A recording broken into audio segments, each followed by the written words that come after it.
Subway Shadows by Whimsical Tales. Chapter 1. Dan Rodriguez.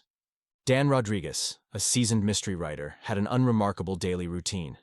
His subway rides were a blur of indifference. Earbuds in, hoodie up, the world tuned out. In the crowded carriages of the New York subway, he was just another face, lost in the sea of urban anonymity. Despite his profession's intrigue, Dan's life was starkly mundane. His days were a cycle of writing, meetings, and the monotonous back and forth of his commute. Lately, even his writing had lost its spark, mirroring the repetitiveness of his life. On one particular evening, as he returned from a taxing meeting with his publisher, Dan's world of monotony shattered in an instant. Chapter 2.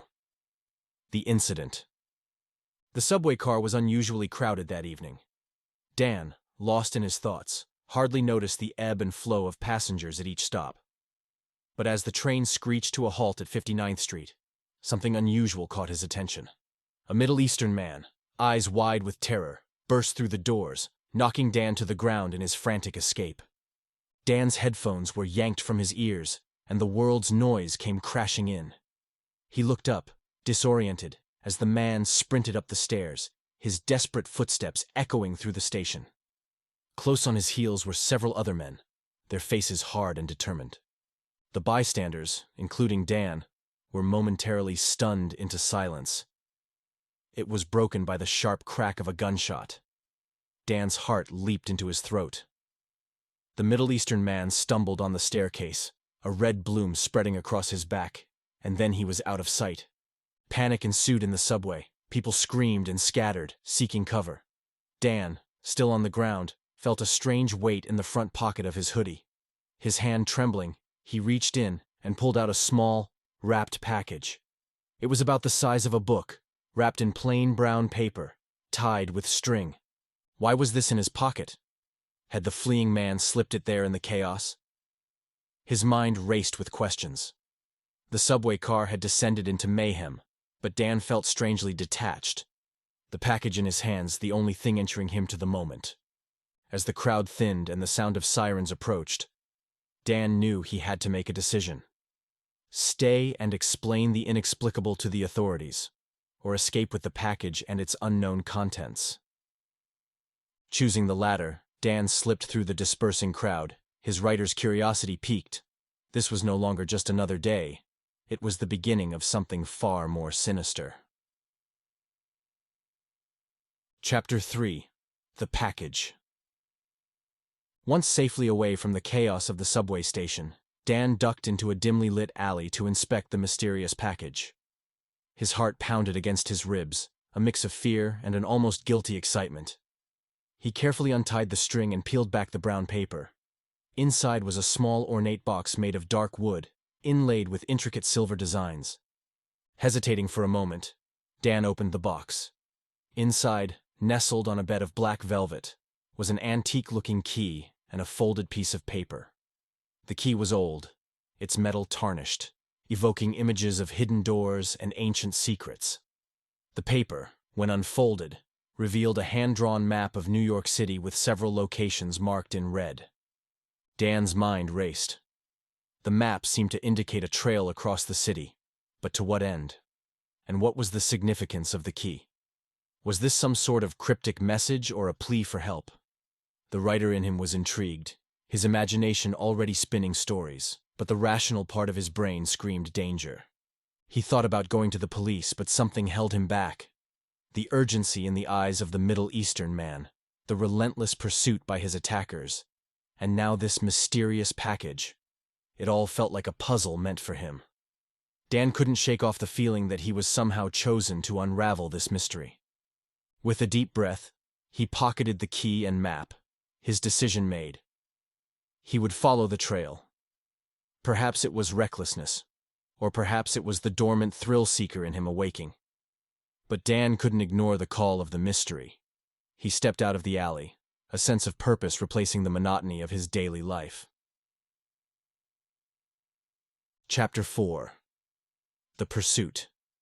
As Dan stepped out onto the bustling streets of New York, the weight of the key in his pocket was a constant reminder of the surreal turn his life had taken. He tried to blend in with the crowd, his mind working overtime. The map led to various parts of the city, some familiar, some not. He decided to start at the nearest location marked on the map, an old bookshop in Greenwich Village. As he navigated the city, Dan couldn't shake off the feeling of being watched. He caught glimpses of shadowy figures in his periphery, always disappearing when he tried to look directly at them. Paranoia crept into his mind, a sensation he had only ever experienced through the characters in his novels. Now, it was his reality. At the bookshop, Dan discovered that each location marked on the map contained a clue, a piece of a larger puzzle. It was like one of his mystery novels come to life, except the stakes were real and potentially deadly. The clues were cryptic, leading him to the next location and the next, a trail weaving through the city's underbelly. As night fell, the pursuit intensified. Dan realized he was not just a player in this game. He was the prey. The men following him were relentless, their motives unknown, but undoubtedly sinister. His every move seemed anticipated, and it dawned on him that the package might have been a setup, a way to lure him into a trap. The psychological impact was immense. Dan, once a mere observer of fictional thrillers, was now living one. His sense of reality blurred, fear and adrenaline merging into a potent cocktail that drove him forward. He became hyper-aware of his surroundings, every shadow a potential threat, every stranger a possible enemy. In this high-stakes game of cat and mouse, Dan's skills as a mystery writer became his survival tools. He began to think like his protagonists, using misdirection and cunning to evade his pursuers. But with each close call, his resolve wavered. Was he out of his depth? A writer mistaken for a hero?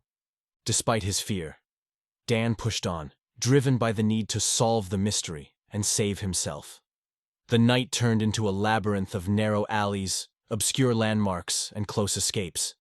The city, once familiar, now felt like a treacherous maze designed to ensnare him. Chapter 5. The Unraveling Mystery. The labyrinthine chase through New York's night had left Dan exhausted, both mentally and physically. Yet with each clue he uncovered, a picture began to form, drawing him deeper into the mystery. The clues were ingeniously linked, each location revealing a part of a story that seemed to transcend time and place. One clue led him to a forgotten mural in an alley in Chinatown, depicting a historical event unknown to Dan. Another brought him to a small hidden garden in Brooklyn, where an engraved stone hinted at a secret society. The pieces of the puzzle were like fragments of a larger, more arcane truth that Dan struggled to comprehend. As he delved deeper, Dan realized the map was not just leading him through the city, but through history itself, each clue intricately tied to events and symbols steeped in lore. The key, he suspected, was more than a mere object. It was a symbol, possibly a key to a metaphorical lock. Amidst this bewildering journey, Dan's mind was a turmoil of emotions. Fear was a constant companion, but there was also exhilaration, a sense of purpose he hadn't felt in years. His life as a writer had been about creating mysteries, but now he was living one, and the line between reality and fiction blurred. Then, a breakthrough occurred. At a small, ancient library near the financial district, Dan found an old manuscript detailing a legend about a secret society protecting a powerful artifact. The society had existed for centuries, hidden in plain sight. The key, according to the legend, was a part of this artifact, divided and scattered to protect it from falling into the wrong hands. The realization hit Dan like a thunderbolt. The man on the subway, the chase, the clues, it was all about protecting this artifact from those who would use it for nefarious purposes. He was inadvertently thrown into an age-old battle, a custodian of a piece of history that others were willing to kill for. As Dan pieced together the last of the clues, he understood that the final location marked on the map was where the key was meant to be used. But who were the men chasing him, and what would happen when he reached the final destination? His journey had started as a terrifying chase, but now Dan felt a responsibility to see it through, to protect whatever secrets the key unlocked. He prepared himself for the final part of this enigmatic quest, knowing that the truth might be more astounding than any fiction he had ever written. Chapter 6. The Climax. Dan's journey reached its zenith as he approached the final location marked on the map. An old cathedral in the heart of Manhattan, its Gothic architecture casting ominous shadows in the moonlight. The weight of the key in his pocket was now a tangible reminder of the gravity of his situation. As he entered the cathedral, the silence was almost suffocating. The grandeur of the place contrasted starkly with the chaos that had engulfed his life since finding the package. In the dim light, Dan could make out the intricate patterns on the floor, leading to an altar at the far end. His heart pounded in his chest as he approached, the key held tightly in his hand.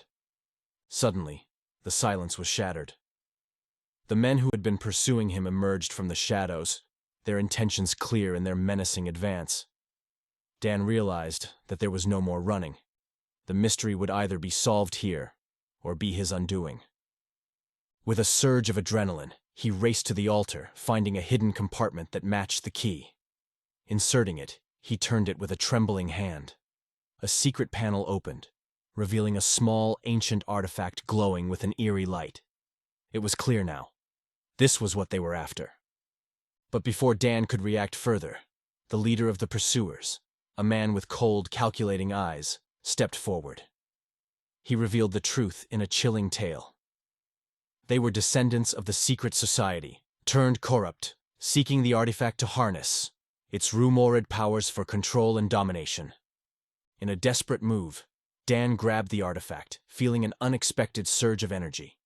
The cathedral seemed to come alive, the walls echoing with whispers of the past. In that surreal moment, Dan understood. The artifact was a safeguard, a piece of history that was never meant to be wielded. As the men advanced, Dan made a choice. With all his might, he pushed the artifact back into its compartment and locked it. The cathedral trembled, as if responding to the restoration of the artifact to its rightful place. The corrupt descendants were caught off guard, giving Dan the chance to escape. He fled the cathedral, the artifact safe, but the threat still looming. The night had changed him, not just as a writer, but as a man who had touched the edges of a hidden world. Chapter 7. Resolution.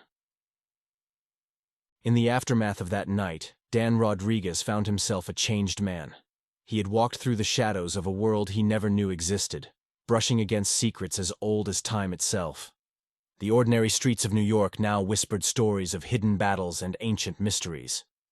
Though the immediate danger had passed, the experience left an indelible mark on him.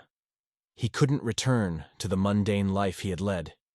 He had seen too much, felt too much. Dan began writing again, but this time, his stories were imbued with a depth and authenticity they had never had before. His brush with the unknown had given him a new perspective on life and the mysteries it held. The mysterious artifact remained locked away, its secrets preserved. Dan knew that the corrupt descendants were still out there, but he also knew that there were guardians, just like the man who had entrusted him with the package on the subway, fighting to keep such powers safe. Dan's daily subway rides were no longer a passage through anonymity, but a journey through a city teeming with untold stories. He had become a part of something larger, a guardian of secrets in his own right, forever changed by the night he unraveled a mystery that was not just a plot in a book, but a reality hidden in the shadows of the world.